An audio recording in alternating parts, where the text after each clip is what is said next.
The sky over Allura Prime burned orange as the sun set behind the Crystal Mountains. Ambassador Xyler stood on the balcony of the council tower, his forearms gripping the railing tightly. Two of his eyes looked up at the stars, while the other two remained fixed on the data pad in his lower hands. The reports were all the same. 3 more Iloran colonies had gone silent in the past rotation. The Vorax were getting closer.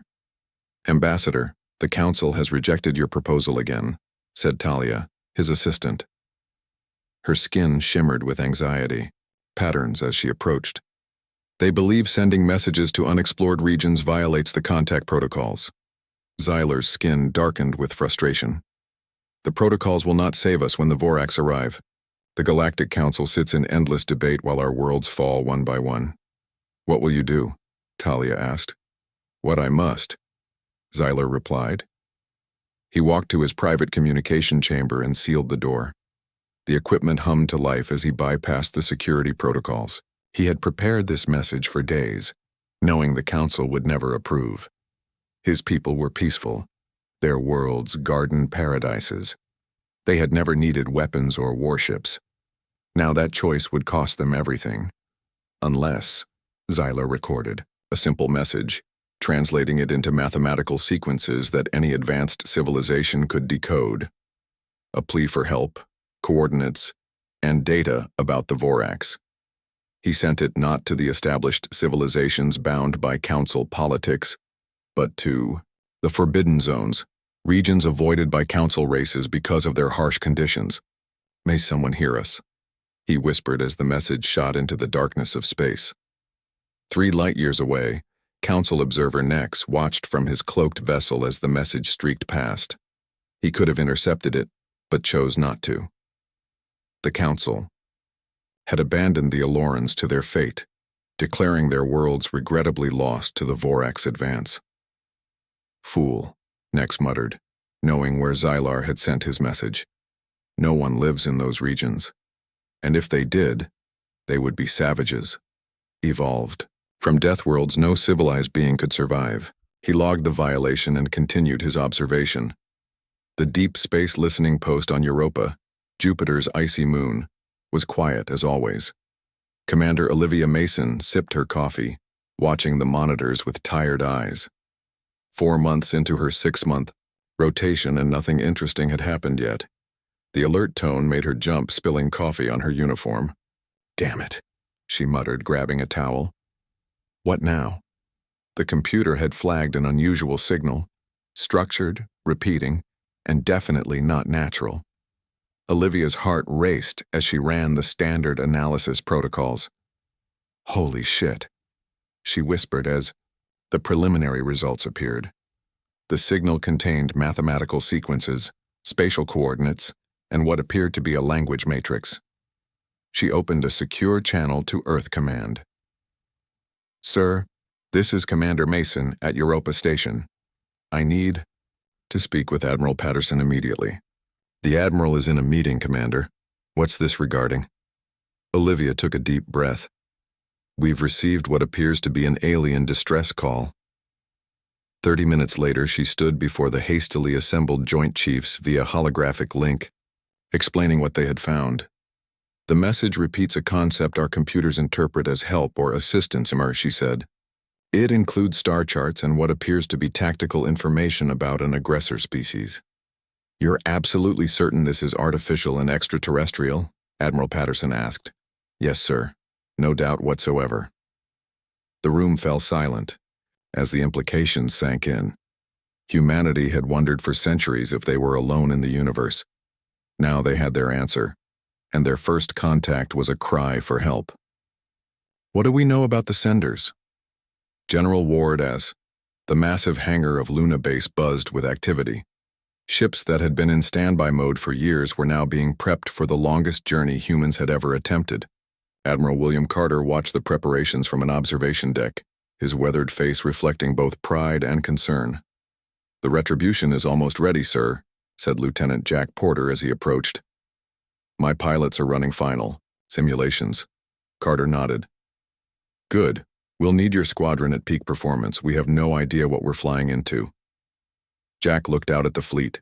7 carriers, 15 destroyers, and the massive flagship Retribution, the most powerful battle group Earth had ever assembled. "Do you think it's enough?" "It'll have to be," Carter replied. "We're not just representing ourselves here. We're representing Earth." Below them, Dr. Samantha Reeves directed a team loading specialized communication equipment onto a transport. As Earth's leading xenobiologist, she had spent her career theorizing about alien life. Now she would meet it face to face. "Careful with that," she called as workers moved a delicate scanner. "That's our best chance at understanding their language." A man in a crisp white uniform approached her. "Doctor, I'm Chief Engineer Peter Collins. I've been assigned to help integrate your equipment with our ship systems." Samantha smiled. "Thank goodness, I was worried I'd be figuring it out myself." "We're all in unfamiliar territory," Peter said. "But that's what humans do best, adapt." The Situation Room at Earth Command was tense as world leaders gathered via holographic link. The president of the United Earth Alliance stood at the center of the room. "The risks are substantial," she said. "We're sending our best ships and people into unknown territory based on a message we barely understand." General Ward frowned. "We should consider that this could be a trap." "That possibility has been analyzed," Admiral Patterson replied. "But the message contains too much detailed information about this aggressor species, the Vorax. The math doesn't lie." "What about our defenses here? If we send this fleet, Earth will be vulnerable," another official noted. The president's expression hardened. "Humanity has always taken risks to do what's right. If we turn our backs now, what does that say about us? We've spent centuries looking to the stars, wondering if we're alone. Now we know we're not, and our first act can't be to ignore a cry for help." The room fell silent. "The fleet departs in 12 hours, she continued. "Admiral Carter has full authority to represent Earth and make decisions in our name." Back at Luna Base, Lisa Winters checked her equipment one last time. As the fleet's communications officer, the responsibility of maintaining contact with Earth and establishing it with aliens fell on her shoulders. "Nervous?" asked Security Chief Greg Patterson as he helped her load her gear. "Terrified," Lisa admitted, "but excited too. We're making history." "Let's hope it's the good kind," Greg replied with a slight smile. The final boarding call echoed. Through the hangar, thousands of personnel the best Earth had to offer made their way to their assigned ships. Engineers, doctors, soldiers, scientists, all volunteers, all aware they might never return. Admiral Carter stood at the command bridge of the Retribution, watching as his fleet moved into formation. The experimental fold space drives hummed. With power, these engines had never been tested at this scale or distance before. "All ships report ready, sir," his executive officer said. Carter nodded. "Send the final message to Earth Command." The comm officer typed quickly, then looked up. "Message sent and acknowledged, sir." "Very well." Carter took a deep breath. This was the moment that would change human history forever. Begin fold space sequence. Target. The coordinates provided in the alien message. The massive engines of the human fleet glowed blue, then white as they tore holes in the fabric of space. One by one, Earth's deadliest ships vanished from the solar system, leaving nothing but empty space where they had been. Across the galaxy, a species that had evolved on a world classified as uninhabitable by galactic standards was coming. A species shaped by ice ages and scorching heat, by predators and war, by challenges that would kill most galactic citizens instantly. The Deathworlders were on their way, and they were bringing hope, KD.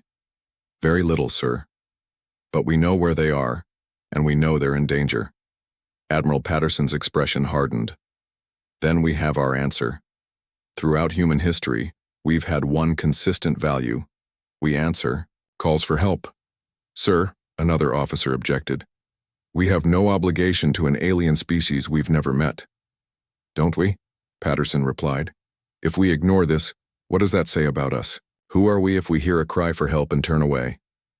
He stood up.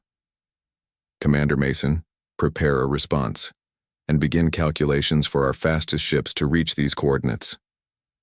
Humanity had received its first message from the stars, and they would answer it with their deadliest ships.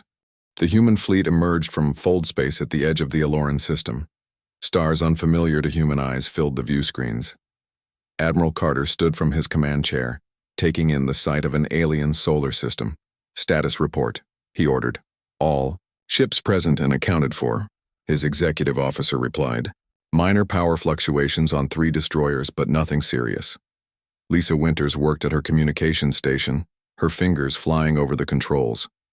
"Sir, I'm detecting multiple artificial signals. Definitely not natural." "Put it on screen," Carter said. The main display showed several small ships maintaining position near a space station. Their designs were unlike anything humans had imagined, organic-looking with flowing lines and crystalline structures. "Are they the ones who sent the message?" Carter asked. Lisa shook her head. "I don't think so. The distress call came from a planet further in system. These ships—" She paused, studying her readings. "They seem to be observing." "Scan for weapons," Carter ordered. Security Chief Greg Patterson checked his console. "Nothing that reads as offensive capabilities, sir. Their ships appear lightly armored." "They've spotted us," Lisa said suddenly. "They're transmitting something." Dr. Samantha Reeves joined them on the bridge, bringing her translation equipment. "Let me try to decode it." The alien transmission came through as a series of musical tones and light patterns. Samantha's machines processed the data, searching for patterns and meaning. "It's a warning," she said finally. "They're telling us to leave immediately. They're identifying themselves as, I think the closest translation is council observers." "Open a channel," Carter ordered. "Let's introduce ourselves," Lisa nodded. "Channel open, sir. This is Admiral William Carter of the United Earth Alliance. We are responding to a distress call from this region of space. We come to offer assistance." The response was immediate. More urgent tones and flashing patterns. "They're saying we have no authority here," Samantha translated. "That we're violating council space and they seem confused about our ships." Carter frowned. "Clarify our intentions. We mean no harm, but will not leave until we've contacted the species that sent the distress call." While they waited for a response, Peter Collins approached the Admiral. "Sir, I've been analyzing their technology from our scans. Their propulsion systems are advanced, but their hull materials wouldn't withstand even our most basic weapons." "That explains their reaction," Carter said. "They're not used to seeing warships." The alien response came through, and Samantha's expression changed to surprise as she read the translation. "They're demanding to know how we got here so quickly. They're calling us Deathworlders. They want to know how we survived the journey." "Deathworlders?" Jack Porter asked from his position at Tactical. "I think they're referring to Earth," Samantha explained. "The gravity, radiation, temperature ranges. Conditions we consider normal might be deadly to them." A new signal interrupted their conversation. "Admiral," Lisa called out, "I'm receiving a transmission from the planet. It matches the pattern of the original distress call." The bridge fell silent as the message played. This time, it contained visual data, a slender being with 4 arms and multiple eyes. Its skin shimmered with changing colors as it spoke. "Greetings, unknown travelers. I am Ambassador Zyler of Alora.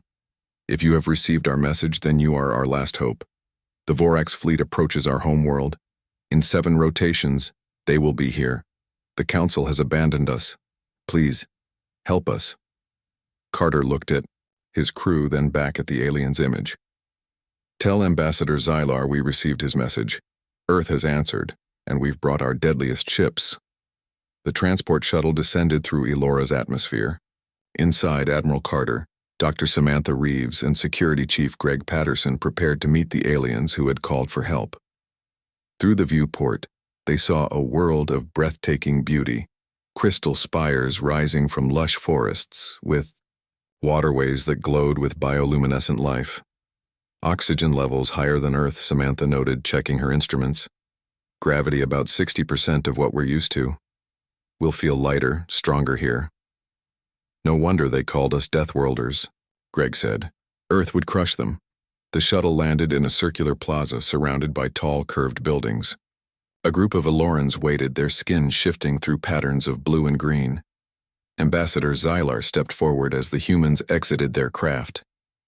"You came," he said, his voice translated through Samantha's devices. "When we sent our plea, many said no one would answer." Carter nodded. "Earth doesn't ignore calls for help. I'm Admiral William Carter." The Alorans murmured among themselves, their skin flashing with patterns that Samantha recognized as expressions of awe and fear. "Your bodies," Xylar said, "so dense, so heavy. You move in our gravity as if weightless.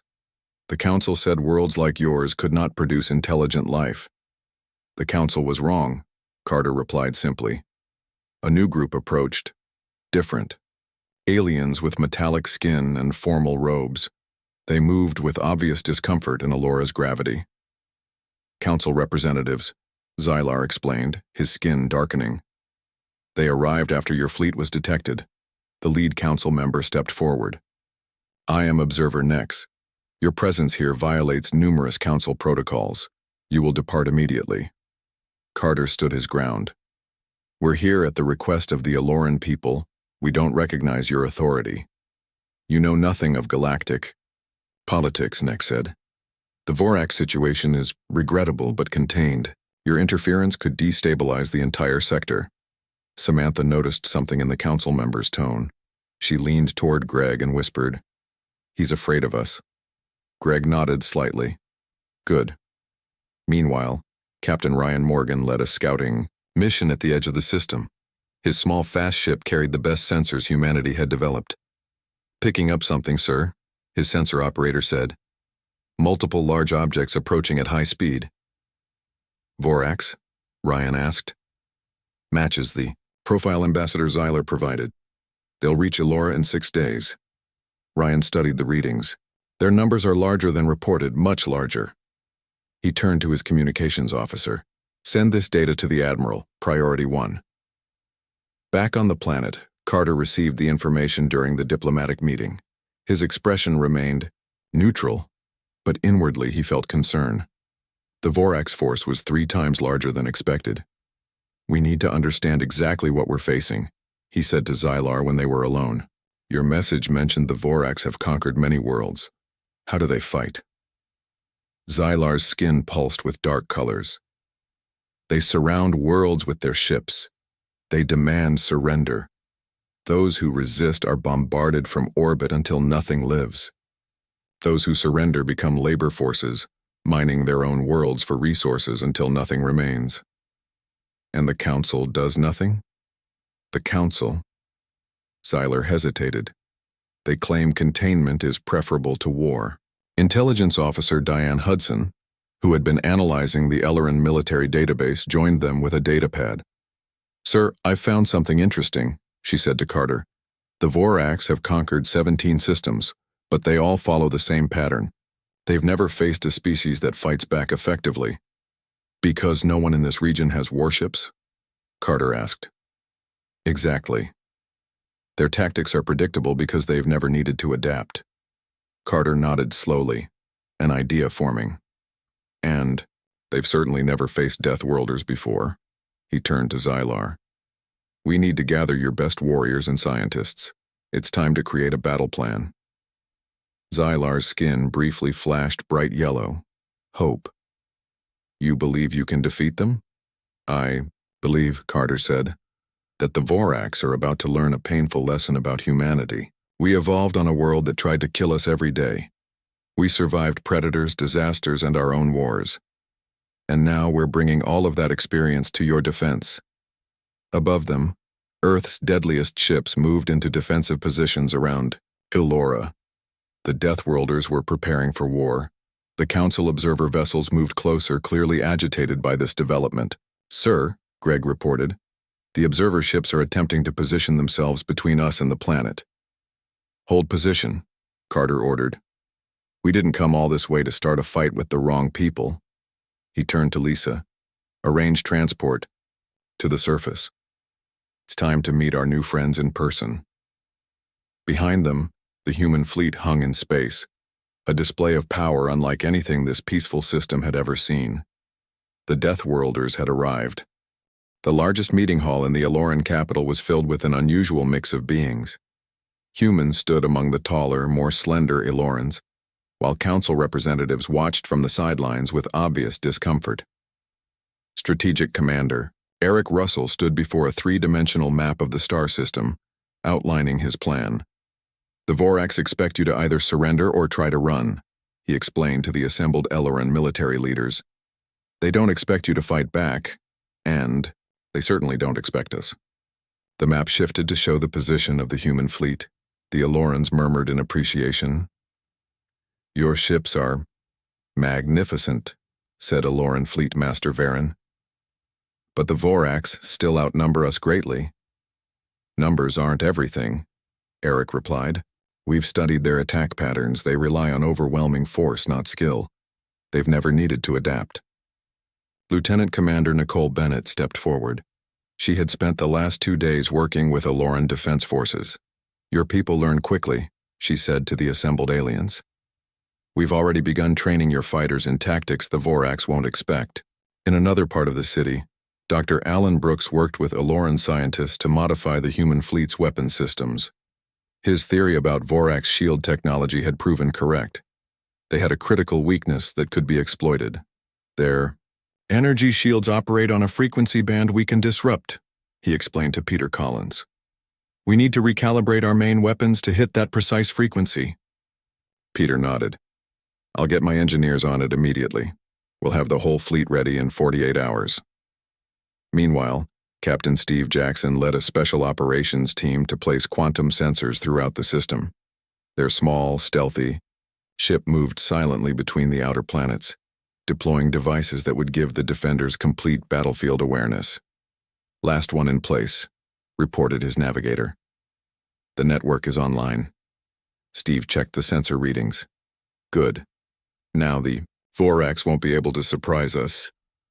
Observer Nex watched these preparations with growing alarm. He had sent multiple messages to the Council, warning them about the Deathworlders and their warships. "This goes against all Council policy," he told Admiral Carter during a tense meeting.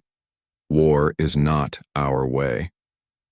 "And yet the Vorax wage it freely," Carter replied.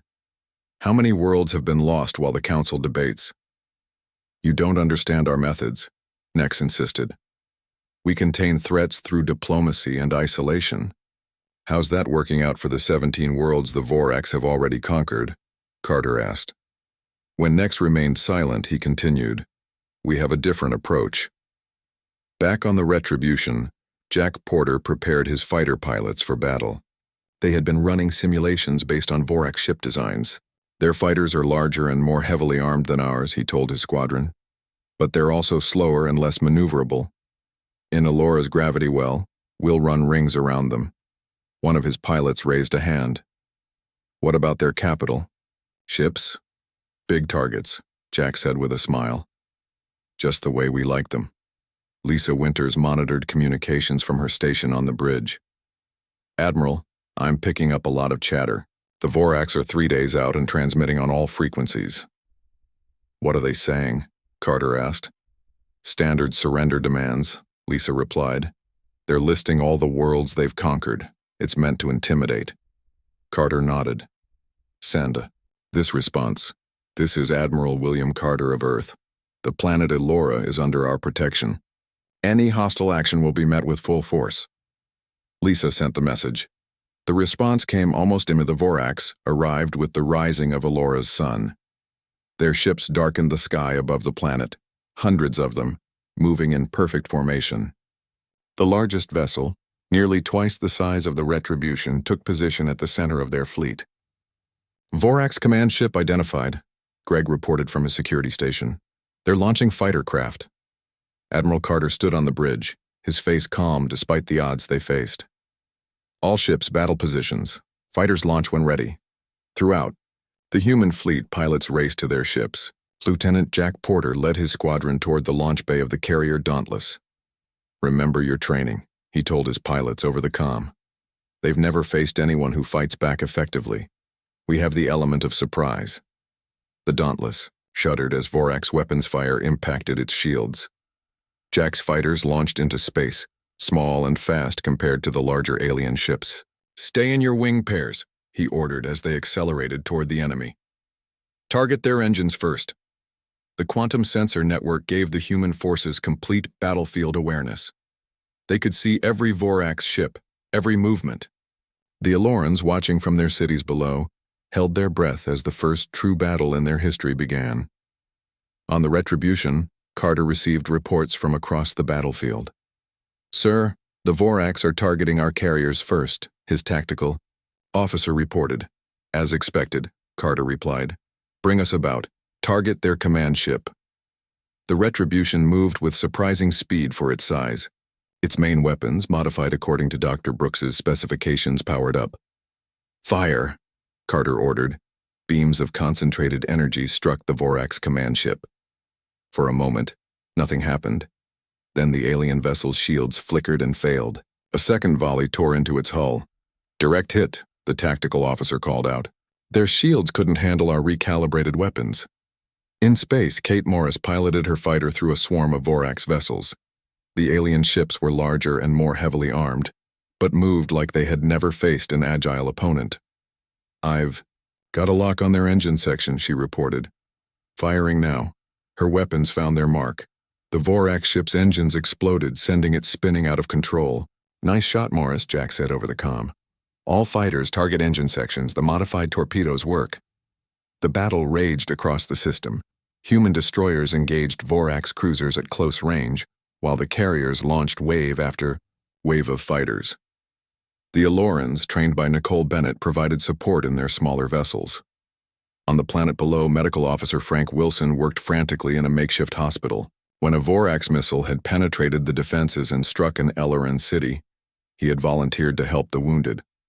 "Their physiology is different, but the principles are the same," he told his team as they treated injured Elorans. "Adapt our techniques to their biology." His hands moved quickly, applying human medical knowledge to save alien lives. In space, the tide began to turn. 5 Vorax capital ships had been disabled or destroyed, while the human fleet remained largely intact. The alien vessels began to pull back, reorganizing their formation. "They're retreating," Lisa announced from her communication station. "No," Carter replied, studying the tactical display. "They're regrouping. This was just their first wave. They're surprised we fought back effectively." The Vorax command ship, damaged but operational, moved to the rear of their formation. New ships took the front line, larger and more heavily armed than the first wave. "Admiral," Greg said urgently, "we're detecting energy buildups in their forward batteries, much stronger than before." Carter nodded grimly. "They're done testing our defenses. Now the real battle begins." He opened a channel to all human ships. "All vessels, prepare for the second wave. They've seen what we can do now, so they'll adapt. Their tactics. Remember your training and hold the line. We didn't come all this way to fail now." The human fleet regrouped, fighters returning to carriers to rearm and refuel. The brief respite wouldn't last long. The Vorax were coming back, and this time they would bring their full might to bear. But the Deathworlders stood ready. For the first time in their conquering history, the Vorax faced an enemy that refused to surrender or run. Dietly. "They want to know what Earth is," she reported. "They don't recognize us as a council world." "Good," Carter said. "Let's keep them guessing." As the human fleet moved into final defensive positions, the Alorans watched with a mixture of hope and fear. They had called for help, not knowing who might answer. Now their world was defended by creatures from a planet so harsh that the rest of the galaxy called it a death world. The Vorax were coming. But for the first time, they would face an enemy born in fire and gravity, an enemy that did not know how to surrender. 3 days passed after the first battle. The Vorax had pulled back to the edge of the system, gathering their forces. Now they returned, not with hundreds of ships, but with thousands. Their entire armada filled the sensors of the human fleet. "They've called in everything they have," Greg said, his voice tense as he studied the sensor readings. "This is their entire invasion force." Admiral Carter nodded. "They've never been challenged before. Now they want to make an example of us." The human fleet looked small in comparison. Though they had won the first battle, several ships showed damage. Repair crews had worked around the clock, but time had been too short to fix everything. All ships, execute Operation Thunderstorm, Carter ordered. This is what we planned for. The human vessels began a coordinated movement, positioning themselves in an unusual formation near Alora's largest moon. The massive natural satellite created a gravity well that would affect ship maneuvers. On the bridge of the Retribution, alarms suddenly blared. "Sir, we're being jammed," Lisa called out. "All communications between our ships are being blocked." Carter's expression darkened. "The Vorax learned from our first encounter. They've analyzed our tactics and adapted. Without communication between ships, the carefully planned human defense would fall apart." Engineer Paul Martinez, who had been working at a nearby console, approached the Admiral. "Sir, I have an idea," he said. "Before radio, Earth navies used visual signals, flags and lights. The Vorax wouldn't know about those methods." Carter considered for only a moment. "Do it. Rig up something our ships can see." Paul hurried to work, repurposing the ship's external lights to create a simple signaling system. Within minutes, the Retribution began flashing patterns that the other human vessels could recognize. The Vorax fleet pressed their attack, their weapons fire filling space with deadly energy. 3 human destroyers took heavy damage. A carrier lost its engine power and drifted vulnerable. "Shields failing on the port side," called out the tactical officer as the Retribution shook under enemy fire. "Reroute power from non-essential systems," Carter ordered. He watched as Paul's makeshift signal system relayed commands to the scattered human fleet. Slowly, the Earth ships began to coordinate again, moving into new positions. In his fighter, Jack Porter saw the signals and understood the plan. "All fighters follow me. We're going to draw their capital ships toward the moon's gravity well." His squadron accelerated toward the largest Vorax vessels, firing just enough to get their attention, then retreating toward the moon.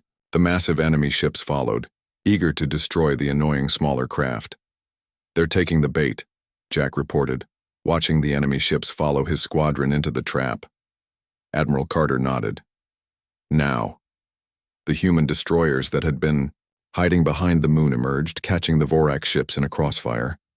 Caught between the fighters, the destroyers, and the moon's gravity, the alien vessels struggled to maneuver. "Target their command ship," Carter ordered. The Retribution's main weapons fired, striking the Vorax flagship directly. Its shields failed under the precisely calibrated energy beams. More human ships joined the attack, concentrating their fire on the enemy command vessel. "Their formation is breaking up," Greg reported. "Without central command, they're losing coordination." But the Vorax still outnumbered the human fleet. They might be disorganized, but they were far from defeated. A new wave of enemy fighters headed toward the Retribution. "We can't hold against all of them," the tactical officer warned. Jack saw the danger from his fighter. "Admiral, we need something big to turn the tide." Carter looked at the tactical display, then made his decision. "Lieutenant Porter, take your best pilots. We need a strike team to hit their command structure directly. Get inside their flagship if you can." "That's a one-way trip, sir," Jack replied.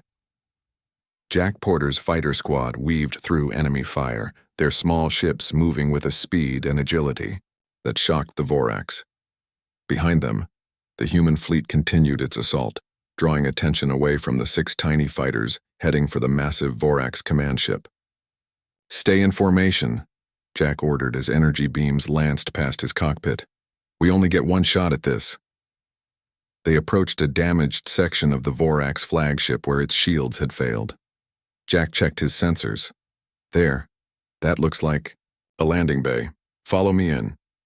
The 6 fighters slipped inside the enormous alien vessel just as emergency force fields activated to seal the breach.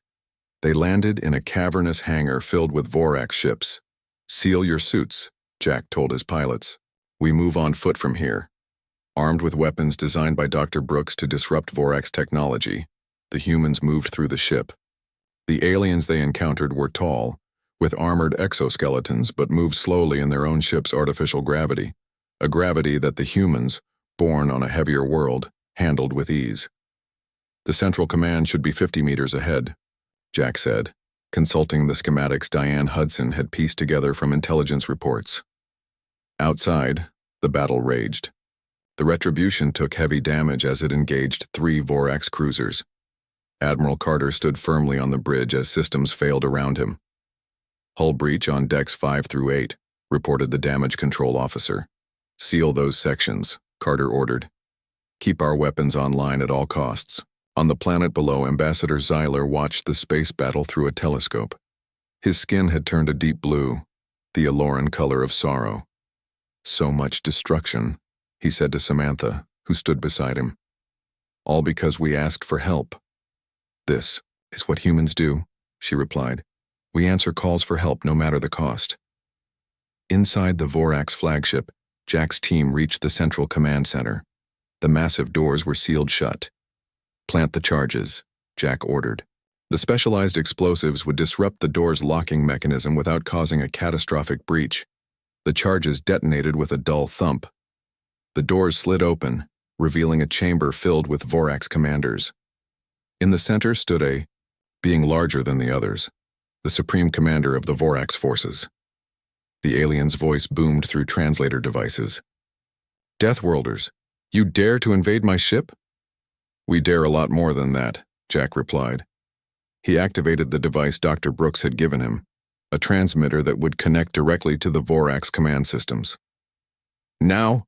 he shouted. His pilots fired, their weapons simultaneously overloading the room's defenses. Jack slammed the transmitter into a central console. It immediately began uploading a virus designed to disrupt the Vorax fleet coordination. Throughout the Vorax armada, ship systems began to fail. Weapons powered down, engines stalled, confusion spread as command signals became scrambled. "It's working," Greg announced on the Retribution's bridge. "The Vorax ships are losing power across the fleet." Carter didn't hesitate. "All ships, concentrate fire on their disabled vessels. Don't give them time to recover."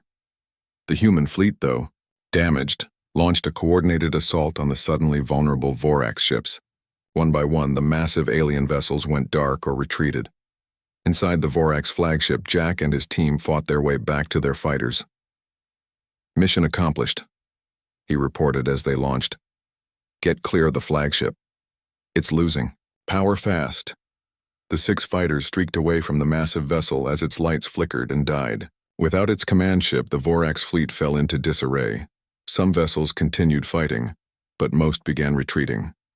"They're running," Lisa announced as cheers erupted across the Retribution's bridge. Admiral Carter allowed himself a small smile. "Send to all ships, well done. The Vorax fleet is retreating." 3 days later, representatives from the Galactic Council arrived in force. Ambassador Xyler met them in the same plaza where he had first greeted the humans. Carter stood beside him, along with Jack and the other human officers. "The Council recognizes the sovereign right of Alora to defend itself," said the new Council representative, clearly uncomfortable with the situation. "The Vorax leadership has been contained." "And what about Earth?" Carter asked.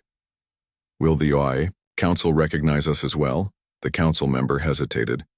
"The existence of a Deathworld species capable of space travel requires significant discussion." Xyler's skin flashed with brilliant colors. "There is nothing to discuss," Earth answered when no one else would. "They are our allies now, and if the Council wishes to maintain relations with Elora, they will respect that alliance." As the humans prepared to return to their ships, Elorans gathered around them, their skin glowing with patterns of gratitude and admiration. "Will you stay?" Xyler asked Carter. "We have much to learn from each other." "Some of us will," Carter replied. "Teachers, engineers, defenders, this is just the beginning." Above them, Earth ships hung in orbit, no longer just weapons of war but bridges between worlds. A single Plea had summoned Deathworlders, and they had changed the galaxy forever. "Not if you move fast enough," Carter said. "The future of Elora depends on this." Jack nodded. "I'll take volunteers only." Every pilot in his squadron immediately volunteered. Jack selected 5 of his best. "Form up on me. We're going in." Their fighters turned and accelerated toward the heart of the Vorax fleet, diving into what seemed like certain death. The Deathworlders would not go quietly.